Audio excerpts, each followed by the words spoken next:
اللہ تعالیٰ کی اس جہنم کی آگ سے میں اور آپ اپنے آپ کو اور اپنے اہل خانہ کو کیسے بچا سکتے ہیں؟ اس کے لیے ہمیں اپنی عقل کو استعمال کرنا ہے۔ وہ جو اللہ نے عقل ہمارے اندر رکھا ہے، سوچ رکھی ہے، شعور رکھا ہے، جو اللہ نے نور رکھا ہے، ہم کو چاہیے کہ ہم اپنے اس نور کو اپنے اس خواہشات پر غالب کر لیں۔ جب ہمارے دل میں اللہ کا ڈر پیدا ہو جائے گا، اللہ کا شعور پیدا ہو جائے گا، تو تب ہمارا انجام بخیر ہوگا۔ لیکن اگر ہماری خواہشات جیسے ہمارے اوپر غالب ہیں، ہمارے اندر شعور نہیں ہے، سوچ نہیں ہے، تو ہمارا معاملہ غلط ہو سکتا ہے۔ اللہ کے پیارے محبوب صلی اللہ علیہ وسلم فرماتے ہیں کلکم رائن وکلکم مسئول عن رعیتہ، تم میں سے ہر ایک نگہبان ہے، میں بھی اور آپ بھی۔ حضور پاک صلی اللہ علیہ وسلم نے تخصیص نہیں کی کہ فلاں فلاں فلاں، میں تم میں سے ہر ایک، خواہ وہ چھوٹا ہے خواہ وہ بڑا ہے، خواہ وہ مرد ہے خواہ وہ عورت ہے، وہ جو کوئی بھی ہے، کلکم رائن، تم میں ہر ایک رائی ہے، نگہبان ہے۔ عربی میں رائی بولا جاتا ہے چرواہے کو۔ چرواہا کون ہوتا ہے؟ جو جانور چراتا ہے، بکریاں چراتا ہے، گائے بھینس چراتا ہے، بائے لے جاتا ہے صبح کو اور شام کو لے کر آتا ہے۔ اب جب آپ نے اپنے بیٹے کو یا اپنے آپ نے کوئی چرواہا رکھا ہوا ہے، مزدور رکھا ہوا ہے، اس کو آپ صبح دیتے ہیں بکریاں 20، وہ لے جاتا ہے 20 بکریاں، اور دن کو اس میں سے ایک بکری غائب ہو جاتی ہے، یا وہ کھا جاتا ہے، یا وہ اس کو بیچ دیتا ہے، یا اس کے اوپر حملہ ہوتا ہے، کوئی بھیڑیا لے جاتا ہے۔ جب شام کو وہ 19 لے کر آتا ہے تو کیا مالک نہیں سوال کرتے؟ مالک پوچھتے ہیں نا، صبح تو اتنی بکریاں لے کر گیا تھا، اب تو شام کو اتنی لے کر آیا ہے، جو غائب ہے وہ کہاں گئی ہے، اس کے بارے میں بتا۔ اللہ کے رسول فرماتے ہیں جیسے اس چرواہے سے دنیا میں سوال کیا جاتا ہے، ایسے ہی کل قیامت والے دن تم میں سے ہر ایک سے اس کی رعایت کے بارے میں سوال کیا جائے گا۔ اب گھر کی چھوٹی سی حکومت ہے، اس چھوٹی سی حکومت میں سب سے بڑا نگہبان مرد ہے، جو گھر کا کفیل ہے۔ الرجال قوامون علی النساء، اللہ فرماتے ہیں ہم نے مردوں کو عورتوں پر جب وہ حکمرانی دی ہے، اس لیے کہ مرد میں عقل، سوچ، شعور بھی زیادہ ہے، اور مرد جو ہے وہ اپنے مال سے اپنے خاندان کو کھلاتا پلاتا ہے، اپنا مال اپنی اولاد پر، اپنی بیوی پر خرچ کرتا ہے۔ اللہ نے مرد کو فوقیت دی ہے۔ اب یہ سرداری، یہ فوقیت، یہ عزت صرف دنیا تک محدود نہیں ہے۔ اللہ فرماتا ہے اگر میں نے تم کو دنیا میں یہ عزت دی ہے نا، کل قیامت والے دن جن پر تمہیں عزت دی گئی ہے ان سب کے بارے میں تم سے سوال کیا جائے گا۔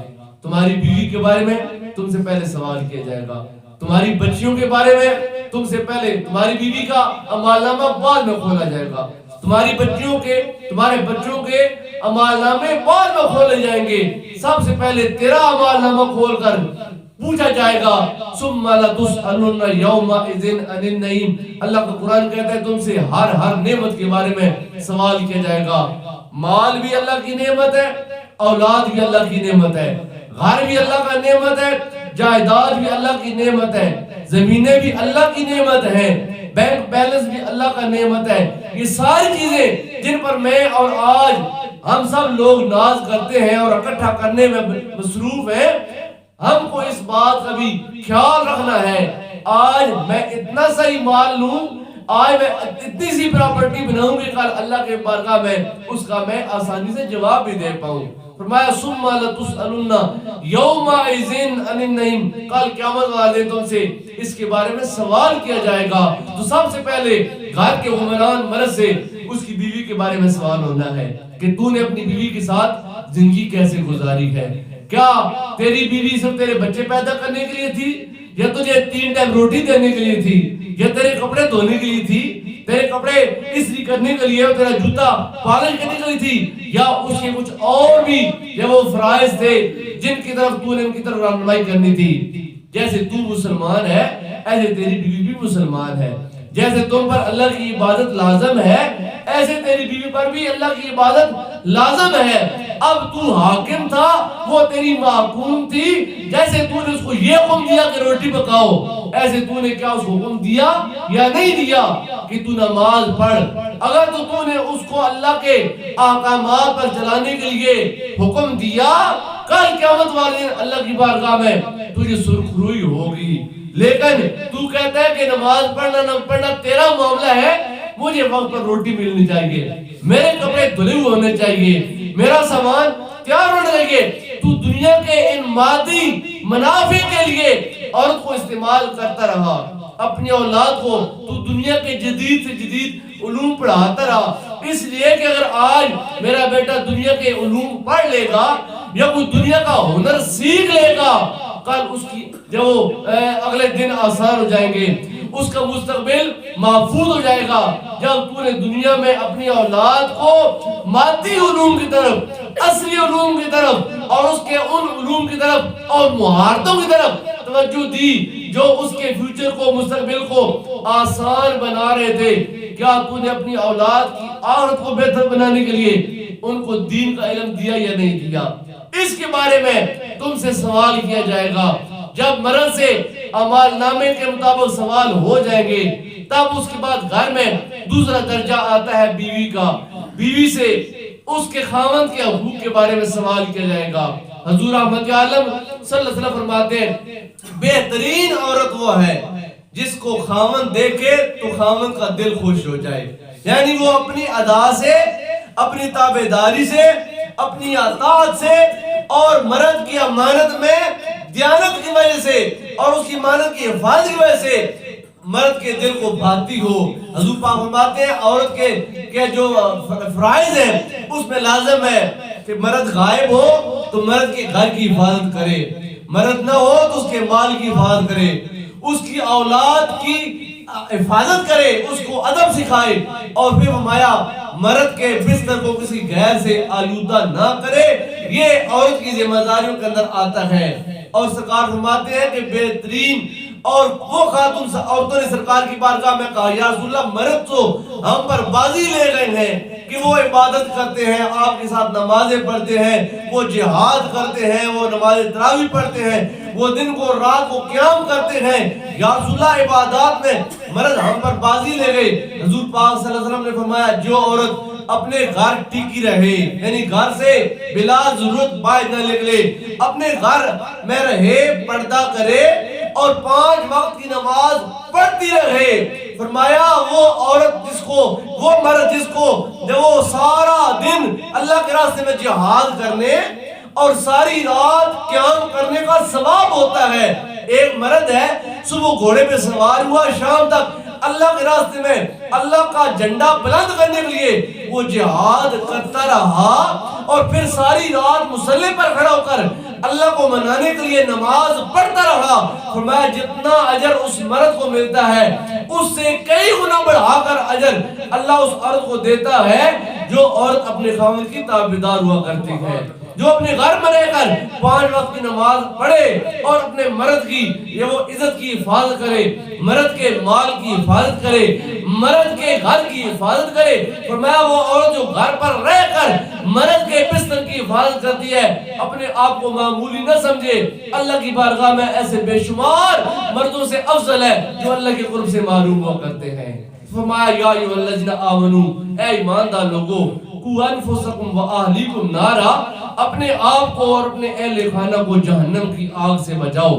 یہ وقت جس میں آج ہم سب زندگی گزار رہے ہیں یہ مادیت پرستی کا ایک فتنوں سے بھرا ہوا دور ہے، جس میں بے ادبی، لا دینی اور دین بیزاری اپنے عروج پر ہے. دین کی طرف آنا اور دین کا شعور پیدا کرنا اور دینی معاملات میں دلچسپی لینا روز بروز کمی کی طرف آ رہے ہیں. میرے پیارے بھائیوں، میرے بزرگوں اور دوستوں، آج وقت کا یہ تقاضا ہے کہ آج ہم سنبھل جائیں، اپنے اعمال کی اصلاح کر لیں، خود بھی سنبھلیں اور اپنے اہل خانہ کو، اپنی بیوی کو، اپنے بچوں کو، اپنی بچیوں کو تادیب سکھائیں، تعلیم سکھائیں. سرکار دو عالم صلی اللہ علیہ وسلم کی جو احادیث مبارکہ میں نے ابھی تھوڑی دیر پہلے آ کر جو مطالعہ کیا، پڑھی ہے، ایک حدیث مبارکہ میرے سامنے گزری. اب ٹائم نہیں ہے، اگر میں وہ چھیڑ دوں تو ٹائم لمبا ہو جائے گا. حضور پاک صلی اللہ علیہ وسلم نے جو خاتونوں کے بارے میں ابھی معراج شریف گزری ہے، تو معراج شریف کو اللہ کے محبوب جب اللہ کی بارگاہ میں پہنچے، اللہ سے ملاقات کی، جنت اور جہنم کا مشاہدہ کیا تو جہنم میں سرکار نے جو مناظر دیکھے ان کو سرکار نے بیان فرمایا اور صحابہ کرام نے اس کو نقل بند کیا. سرکار نے عید الفطر کی نماز ادا کی.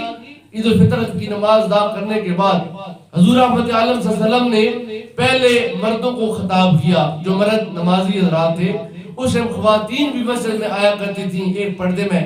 سرکار نے پہلے مردوں کو خطاب کیا پھر سرکار نے عورتوں کو خطاب کیا. جب سرکار عورتوں کی طرف گئے حضرت بلال حبشی رضی اللہ تعالیٰ عنہ سرکار کے ساتھ تھے. حضور پاک نے عورتوں کو بیان کرنا شروع کیا تو سرکار نے فرمایا اللہ نے مجھے معراج پر اپنے حضور بلایا. میں نے جنت بھی دیکھی ہے جہنم بھی دیکھی ہے لیکن افسوس یہ ہے کہ میں نے دیکھا کہ جہنم میں عورتیں بہت زیادہ ہیں, جنت میں مرد بہت زیادہ ہیں, جہنم میں عورتیں بہت زیادہ ہیں, مرد کم ہیں.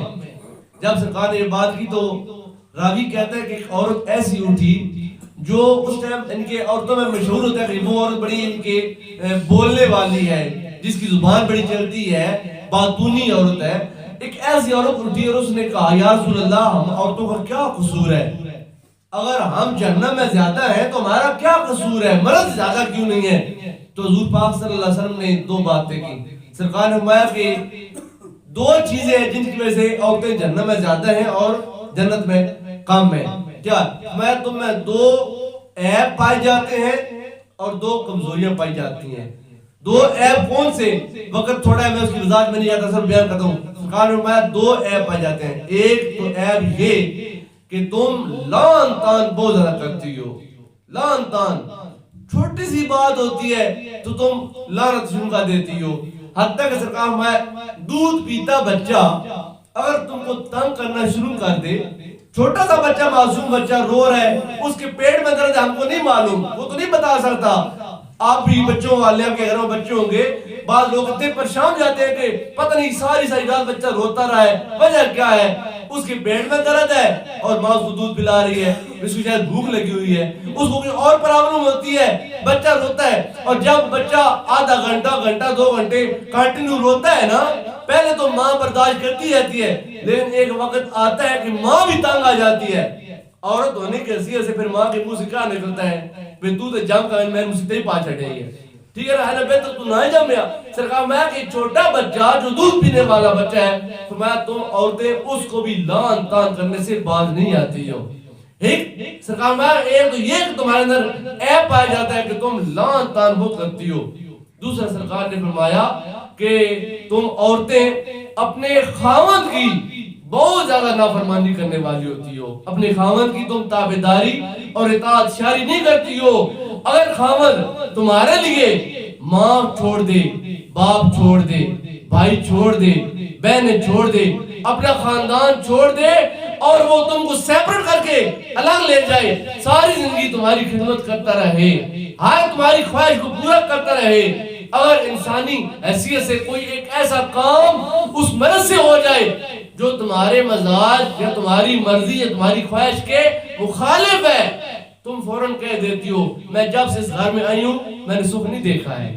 وہ مرد جس نے تمہارے لیے ماں باپ کو چھوڑ دیا, جس نے تمہارے لیے اپنے بہن بھائیوں کو چھوڑ دیا, خاندان کو چھوڑ دیا, اور جس نے تمہارے لیے اللہ گھر بنا لیا, جس نے تم کو دنیا کی ہر آسائش دی, اگر آج اس سے کچھ ایسا کام ہو گیا جو تمہارے مزاج کے خلاف ہے تو وہ عورت کہتی ہے جب سے میں اس گھر آئی ہوں میں نے اس گھر میں سکھ نہیں دیکھا. حضور میں دو عیب تمہارے اندر پائے جاتے ہیں, ایک عیب یہ کہ تم لعن طعن کرتی ہو زیادہ, اور دوسرا عیب یہ کہ تم جو وہ اپنے خاوند کی بہت زیادہ نافرمانی کرتی ہو. یہ دو چیزیں ایسی ہیں جو تم کو جہنم میں لے کر جاتی ہیں, اور یہ دو کام ایسے ہیں جو تمہارے ہر نیک کام کو تباہ و برباد کر دیتے ہیں. جیسے آگ لکڑی کو کھا جاتی ہے ایسے یہ کام تمہارے نیک اعمال کو کھا جاتے ہیں. یہ دو عیب. پھر سرکار میں دو خامیاں کون سی؟ سرکار میں پہلی خامی تو یہ ہے کہ تم مہینے میں کچھ ایسے دن گزارتی ہو جو مرد نہیں گزارتے, یعنی مینسز ایام ماہواری کے دن کہ تم ایسے گزارتی, یہ تمہاری یعنی کہ جسمانی کمزوری ہے, یہ تمہاری ایسی جسمانی یعنی کہ کمی ہے کہ جس سے مرد مستثنا ہے, مبرہ ہے. تم ایسے ایام گزارتی ہو جس میں تم نماز نہیں پڑھ سکتی, تم قرآن نہیں پڑھ سکتی, تم روزہ نہیں رکھ سکتی, تم عبادات کی معاملات ان دنوں میں نہیں کر سکتی. یہ تمہاری جسمانی کمزوری ہے. اور ایک تمہاری عقلی کمزوری ہے، اور وہ یہ کہ تمہاری ایک عورت کی اکیلے کی گواہی قابل قبول نہیں ہے۔ ایک مرد کے بدلے میں دو عورتوں کی گواہی، یعنی کہ اگر وہ ترازو کے ایک پلڑے میں ایک مرد رکھا جائے تو دوسرے پلڑے میں ایک عورت رکھی جائے تو مرد حاوی ہوگا۔ مرد اور عورت کے ایکول تب ہوگا ایک مرد کے بدلے میں دو عورتیں ہوں گی۔ تو گویا جب کسی معاملے میں یعنی دو گواہیاں درکار ہوں گی، یا تو دو مرد گواہ دیں گے یا پھر ایک مرد اور دو عورتیں گواہ دیں گی۔ اگر صرف عورتوں کی گواہی کسی معاملے میں ہو تو وہ چار عورتیں گواہی دیں گی، تب وہ گواہی دو مردوں کی گواہی کے برابر ہوگی۔ فرمایا تمہارے اندر دو عیب پائے جاتے ہیں اور دو کمزوریاں پائی جاتی ہیں۔ عیب یہ ہے کہ تم لعن طعن بہت زیادہ کرتی ہو اور تم اپنے خاوند کی بہت زیادہ نافرمانی کرتی ہو، اور دو کمزوریاں یہ، ایک عقلی کمزوری، ایک بدنی کمزوری۔ بدنی کمزوری یہ کہ مہینے کے چند ایام تم اس حال میں گزارتی ہو جس سے مرد مستثنا ہے، ان ایام میں تم عبادات سے دور رہتی ہو۔ اور تمہاری عقلی کمزوری یہ ہے کہ تم وہ اکیلے گواہی نہیں دے سکتی ہو، دو عورتیں مل کر ایک مرد کے برابر آتی ہیں، یہ تمہارے اندر کمزوریاں پائی جاتی ہیں۔ لہذا ان کی وجہ سے میں نے کل قیامت والے دن جو وہ معاملات آج معراج کی رات دیکھے ہیں ان کا تم کو حالات سے آگاہ کر رہا ہوں کہ میں نے جہنم میں کثرت سے خواتین کو دیکھا۔ پھر حضور رحمت عالم فرمایا، اے خواتین، اے آمت اللہ، اے اللہ کی باندیو، اللہ کے راستے میں صدقہ و خیرات کرو۔ حضرت بلال حبشی کے پاس ایک چمڑے کا تھیلا تھا، آپ نے وہ تھیلا آگے کیا تو خواتین اپنے زیورات اتار کر اللہ کے راستے میں صدقات کر رہی تھی۔ میرے پیارے بھائیوں، بزرگوں اور دوستوں، ہم بھی شادی شدہ، ہمارے گھر بھی مستورات ہیں، مائیں بھی ہیں، بیویاں بھی ہیں، بہنیں بھی ہیں، بیٹیاں بھی ہیں۔ اپنے آپ کو اگر ہم عبادت کا خوگر کرتے ہیں، اگر ہم خود عبادات کرتے ہیں تو ہمارے اوپر لازم ہے، ہم جس زندگی کے سٹیج پر ہیں، اگر ہم خاوند ہے گھر کا تو خاوند پر اپنی بیوی کی اصلاح کرنا لازم ہے، خاوند پر اپنی بیٹی کی اصلاح کرنا لازم ہے، بھائی پر بہن کی اصلاح کرنا لازم ہے۔ اور یہ اگر اصلاح مرد نہیں کرے گا تو کل قیامت والے دن اللہ کی بارگاہ میں جب سوال ہوگا کلکم رائن و کلکم مسئول عن رعیتہ کے زمرے میں، کل اس کے پاس ان سوالات کے جواب نہیں ہوں گے تو وہ پھنس جائے گا۔ حضور پاک نے فرمایا کہ ایک عورت پانچ مردوں کو جہنم میں لے کر جائے گی۔